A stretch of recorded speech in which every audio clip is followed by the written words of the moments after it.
Folks, did you know that Chapter 7 liquidation filings are up month on month and year on year? We're talking about up potentially 30%. We're going to talk to the one and only Lisa Sutton. We're going to get a little detail on what that means and really talk about, is this an early warning of some tough times ahead? Lisa, welcome back. How you doing? Doing well. Thank you. Thanks again for having me. Oh, absolutely. You've been on the channel several times. You have still the greatest one rental at a time story where your mom and dad bought a single family home and over time produced a significant portfolio. We'll just leave it at that, which is great. You've also helped Olivia and I shop in Vegas. You introduced condo hotels, which we are very grateful for and are part of the Buying Vegas series, which we are still working on. But what people may not remember is you actually went to school, you became a lawyer, and I believe you were in the practice of bankruptcy for several years. So give us that story, your background. Yes, of course. So the firm that I worked for, it's still around to this day. It's a mid-sized firm here in Las Vegas. And they do business litigation and business bankruptcy. And it was just a great precursor to my business career. I mean, this is back in 2000. I started my career with them back in 2010. So this is when litigation and bankruptcy were booming in Yeah. Nevada. Yeah. So what better way to learn was just, kind of jumping in both feet first and getting like shoved into the fire. So I'm so grateful that I have that background. But what it's caused me to do now is one, obviously I pay attention because I used to be in that world. And two, my old boss from that law firm is now a United States bankruptcy trustee. Oh, wow. And so luckily he carves out time for maybe like once a quarter we'll like meet for a catch up, like a lunch or a cocktail or something, whatever he has time for. And I just love to catch up with him and just kind of hear like what's he seeing, right? Like what's going on, what is he seeing in these 341 meetings. And there was a period of time where chapter 7 filings were really slow, and this is back when the government was flooding Yeah. flooding the economy with cash, right? So they were super super slow. Everyone was paying their bills and also buying stuff, and Yeah. you know um things were looking good, right? Right. So now what's really interesting, and this is all publicly available information. Here in Nevada, you just go to you can literally look up a federal court website and look up the amount of bankruptcy filings by chapter. So they have chapter 7s, chapter 11s, chapter 13s. You can look up the filings by month, by year, by chapter. Oh, wow. And um, it's really interesting, right? So not quite sure what it indicates, but it kind of like where there's smoke, there's fire. For sure. So if chapter 7s are up, okay, my big question is always like, who's filing? What does the Mm. debtor profile look like? Who is filing chapter 7? And chapter 7, as you mentioned, is liquidation. This is you're throwing the keys and walking away. In contrast to, a business chapter 11, that's a reorganization plan. So, if you hear, oh, American Airlines filed bankruptcy, they did a chapter 11, they did Right. reorganization, which is crazy that the same operational team is allowed to stay in place, actually. Yeah, exactly. Like, You ran it into the what? ground. Keep them in place, right? Yeah, Nobody what the heck? gets fired. Everyone, it's crazy. So for the most part, the same organizational team, operational team stays in place, which is a little crazy to me. And then with personal bankruptcies, you have a chapter 13, which again is more of a reorganization plan and a payment plan, versus a 7, which is, take the assets to appease the creditors and I'm walking away. Yeah. So if you look at the debtor profile of folks who are filing in 2024, for the most part, what I've heard is that these are folks with jobs. Unlike what we were seeing, let's say in 2010, 2011, 2012, 2013, 2024, people are filing with jobs. The debtor profile is that they have multiple secured assets with tons of payments. So let's say they have several vehicles, or a side-by-side and a four-wheeler and a boat. All these kind of toys that they were able to get promotional financing on back in the pandemic. I don't know if you guys remember, it was whether it was Cabela's or these different kind of sports and outdoor retail places were offering 0% financing on like boats in 4x4s. So people were buying them, right? And now that interest is starting to kick in. Yeah. So they now payments, the payment has shot up. And so they're filing bankruptcies on with a job, but having lots of various secured assets that have lots of payments out on them and leverage to the hilt on credit cards, multiple credit card, dozen credit cards that they've got, maxed out. Everyone's got it maxed out. Yeah. So one of the things that I talked about during the pandemic, I was seeing is I called them stimulus ballers. Right. Yes, These were sure. people just living high on the hog. They stopped paying their rent. They stopped paying their mortgage. They took all that excess cash and bought toys. Yeah. Yep. Mm-hmm. And so what I hear you saying is chapter 7 is that filing that's like, okay, I have no hope. Give it all back. I gotta walk away. Is that kind of what chapter 7 is for someone? Yeah, for the most part, I mean, chapter 7, essentially, I mean, I look at bankruptcy and having worked on the inside of it, I view it as kind of like it's like this tool, right? That some people have in their tool belt, right? It has worked for certainly for some business folks, where they're able to strip away debt, Yep, because for the sure. only things that are not dischargeable are student loans, Mhm. with very, very few exceptions, and any debt that was obtained via fraud. Mm. So absent that, right? So let's say, just you've got credit card bills that end up piling up, and it's, if you look at the charges, it's gas and groceries and whatever else, and it's just kind of like normal charges, not like luxury charges or shopping sprees or things like that, or excess vacations or things like that. For the most part, then that's just, you're able to utilize bankruptcy as a way to have like a fresh start. Okay. Granted, it stays on your credit report, I think 7 years, those kinds of things. But even still, you have debtors out there who they'll file a chapter 7 and they'll start getting secured credit card solicitations within a year of filing Mhm. bankruptcy. So, it's not that it's a complete like financial death sentence, Right. if someone has to do that, and there are circumstances where it has to be done. But I think for the most part, it's an interesting tool that, some people utilize, some people don't. But Yeah. 7 is yeah, that's the liquidation where you're walking away from all the debt, but you're also and you have to disclose, everything has to be complete, accurate, and truthful on your disclosures, because actually the job of the court and the bankruptcy trustee is that if they think you're hiding anything, they think you're hiding any assets, they will come after you. That's their Right. job. Right. Really, what chapter 7 again? Let's talk about the lenders, because one of the things that I've been hearing about, undoubtedly you have as well, record credit card debt over $1 trillion. Mhm. Just there's record leverage in the systems for car loans. I mean, there was this whole TikToks thing of people having $1,000 car payments, and you just not to mention boats and art, Yeah. ATVs and all this other stuff, record stuff. What happens to those assets, right? Because they have debt on them. Are those given back as collateral? Does that go away as well? Yeah, so all of those items are secured items. So for example, like credit card debt is considered unsecured Unsecured, yeah. because it's Mhm. not like they're going to come in and say, "Oh, you bought this picture frame and these glasses and whatever with this credit card, we're going to take it all back." So credit card debt's unsecured. Secured debt is anything that's collateralized against that those funds. So a Mhm. house, cars, boats, ATVs, um, pretty much anything that could be like put onto a tow truck, including, people will get like furniture loans from like Yeah. these furniture places. Those are secured. Like, Yep. They'll you know come what I get them. mean? Yeah. Yeah, it's a secured loan. So anything that could be like thrown into like a van or a tow truck, like they're probably going to come take it, you Yeah. know? Yeah. But this again is a way to kind of cleanse out the system, because I get a lot of people kind of talking about all of these record levels of debt. I'm like, we will have a recession eventually. We will have a cleansing of the system, aka over leverage.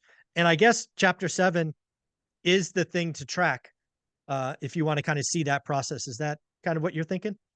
I think so, just because, like I said, these are folks who they don't have any other option, right? They have leveraged themselves so much Yeah. And, even though they have a job, they're still not, they're either haven't picked up another side hustle or found some other way to bring in extra income. And they're just in this kind of like debt wheel, right? Like Mhm. you'll see a lot of filings out there with like payday loans, right? Mm. That's like the last, kind of Hail Mary pass before they end up filing BK. And, with these payday loans, I mean, not for nothing, it's a business, right? But good luck getting out of those. I think Yeah.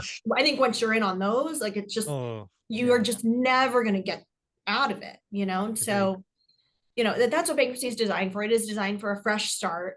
And to, wipe that away, and hopefully, make it so that you don't get Yeah. into that circumstance again. But, Yeah. we'll end up, So, we'll see what happens. help us attorneys, non-lawyers. What's the kind of timeline, right? You meet with an attorney, you file. Are we talking 90 days, or are these year-long proceedings, or what's a timeline for something like this? No, in general, it can be pretty quick. I mean, it really depends on when the court is able to get your 341 meeting scheduled. So the 341 meeting happens down at the courthouse, and it's in front of a bankruptcy trustee. And the trustee and the court have actually looked at your filings at this point.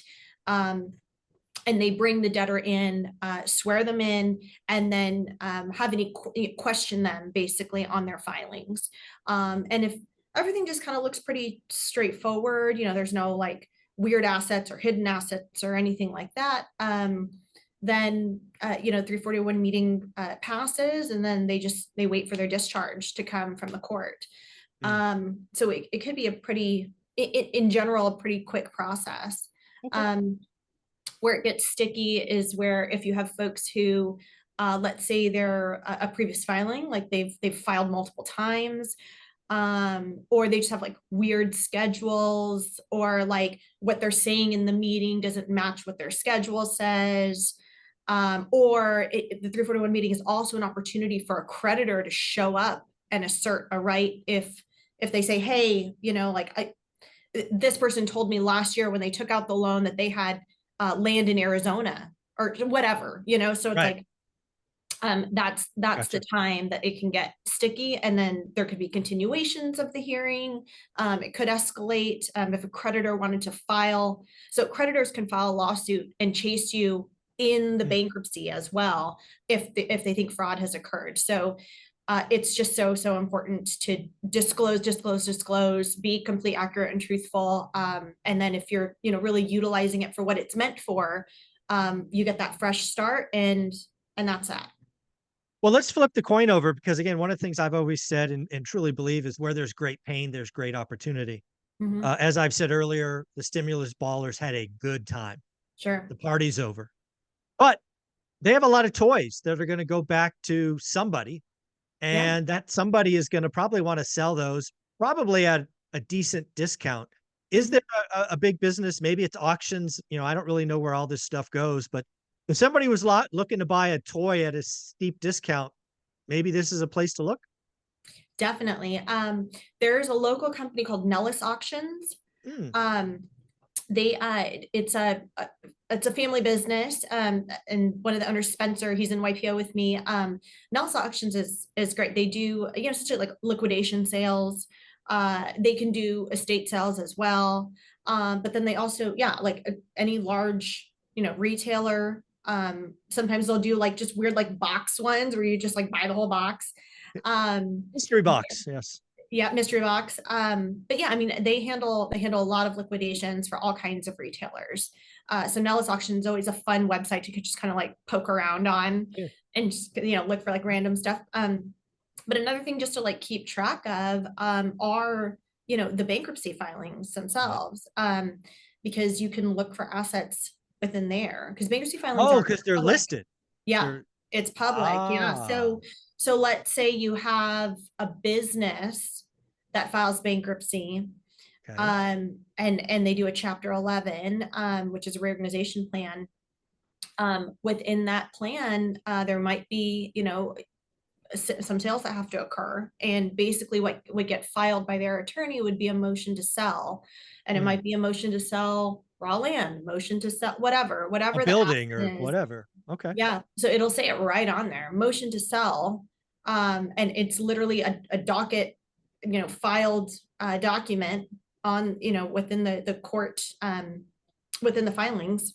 Yeah. And it's a motion to sell. And so it's fun sometimes just to poke around on there, right? Because sometimes it's like I found this was years ago, but it was like 300 golf carts. Oh, wow. Yeah.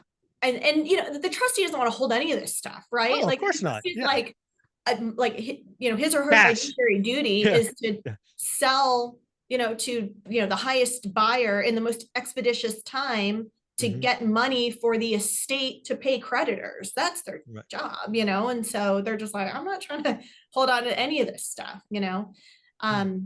So you can find some really interesting things. Yeah, that's going to be a lot of fun. So again, let's go back to the trend line. Obviously, we're coming off a time frame, as you kind of opened with, was historically low. We also talked about in the opening, it's spiking 30%.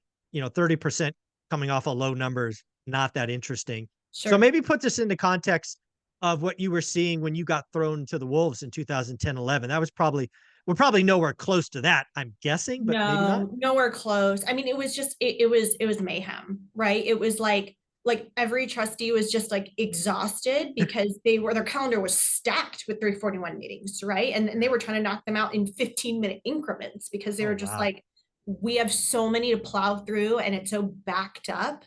Like, how do we physically get through all of this? Um, And a lot of that was real estate loans, I'm guessing, just given having been through that. Sure, definitely, real estate loans, because you had a lot of people that were, you had some people who were upside down, right? For So sure. you had Yep. real estate loans, car loans, but really the Yeah. debtor profile was very different than now, and that the debtor profile in general was that people didn't have jobs in 2010. Oh, they were unemployed They were also. unemployed, I right? missed And that. Okay. leveraged out on all their credit cards, right? 7 months behind on their mortgage, so they were also filing to like put the automatic stay in place, which is a fancy word for a giant pause button, Yep. on like the foreclosure of their home, Right. right? So you had a lot of filings because of foreclosures going on. Got it. So completely different scenario now, Got it. right? Got it. I mean, people are sitting on so much equity in their house, right? So in general, they're not behind on their mortgage. Like they're like, I'm Right. gonna pay the mortgage. Yeah. Yeah. Of everything getting paid, it's going to be the mortgage. Right, exactly. And that's the thing, right? It's like based on like public policy, like for the most part, right? Like the government wants to try to keep you in your home. The courts want to try to keep you in your home, in your primary residence. But then yeah, you have everything else where it's like Yeah. the costs of everything else have shot up, but then also over leveraged on every type of debt possible. Yeah.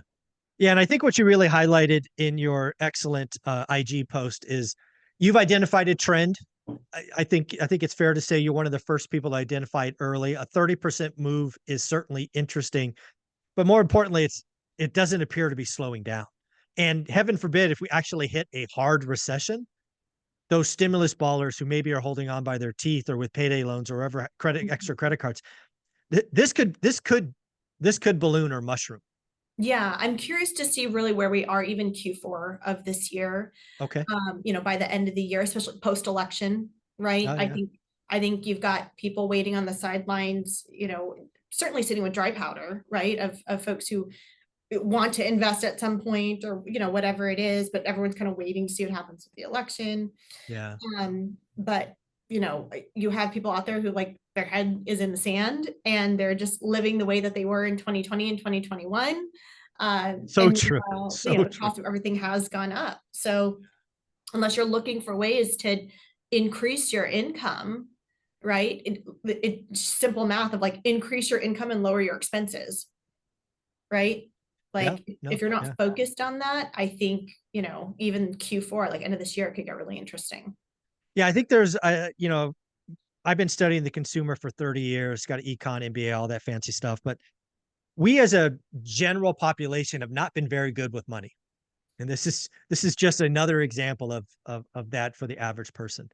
That said, there are 10, 20, 30% of us who have dry powder, who've been waiting for opportunity. We know that recessions produce generational wealth opportunities, Sure. Yep. right? So we know that's coming, which is pretty interesting. I want to switch gears on you really quick. You are doing something pretty amazing. You first launched a couple of mail stores.